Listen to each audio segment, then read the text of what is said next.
Innocent man spent 18 years on death row. He was convicted of a murder he didn't commit.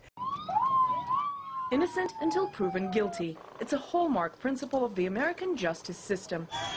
Lately, often shoved aside. Are we about to execute another innocent man? Down in Alabama, questions are swirling around Thomas Arthur, a man convicted of murder 3 decades ago who's set to be executed in March. Since his conviction, a key witness has recanted her testimony.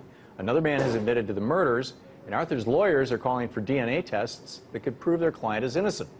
Unfortunately, the state isn't budging and is moving forward with the execution, regardless of whether or not DNA testing might exonerate Arthur.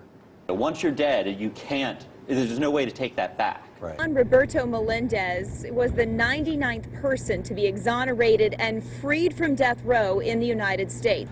17 years, 8 months, and 1 day. He walks free now. I was innocent. For so many days, he didn't. I see it as guilty until proven guilty in these cases.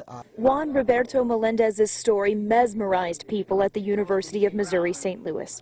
He was sentenced to die in November of 1984, then spent 18 years on Florida's death row for a murder he did not commit. It's like a bad nightmare that you can never wake up. Missouri has made mistakes too.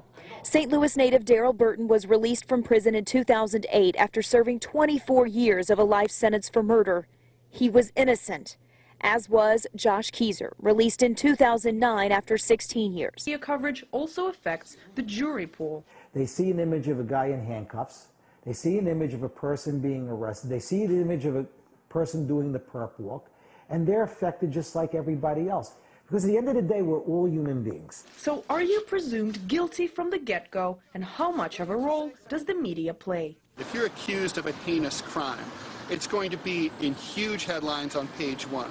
When you're exonerated, it's on page 27, below the fold, 2 column inches, and your neighbors somehow didn't manage to catch it that day, so everyone still thinks you're a child molester. Not guilty. Take the not guilty verdict in the Casey Anthony murder case involving her 2-year-old daughter. The court of public opinion remains split from the court of justice, all thanks to non-stop media coverage of the case for the past 3 years. She was found not guilty? Wow.